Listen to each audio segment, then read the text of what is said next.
కొడంగల్లో ముఖ్యమంత్రి రేవంత్ రెడ్డి పర్యటన. వికారాబాద్ వెంకటేశ్వర స్వామిని దర్శించుకున్న సీఎం.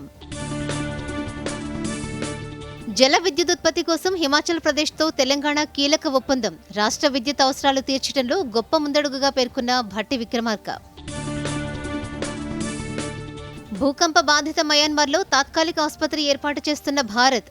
పయనమైన 118 మంది వైద్య సిబ్బంది, 40 టన్నుల సహాయ సామగ్రితో బయలుదేరిన 2 నౌకలు.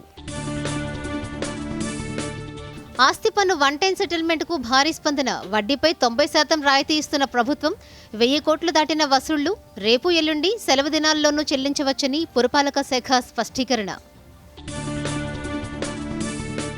ఎన్నికల్లో అలవికాని హామీలిచ్చి అమలుకు కేంద్రాన్ని నిధులివ్వమంటే ఎలా అని ప్రశ్నించిన కిషన్ రెడ్డి. త్రిభాషా సూత్రం కాంగ్రెస్ హయాంలోనే రూపొందిందని స్పష్టం చేసిన కేంద్ర మంత్రి.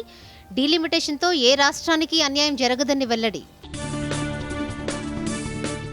రేపటి నుంచి రాష్ట్ర వ్యాప్తంగా రేషన్ షాపుల్లో సన్న బియ్యం పంపిణీ చేస్తామన్న మంత్రి పొన్నం ప్రభాకర్.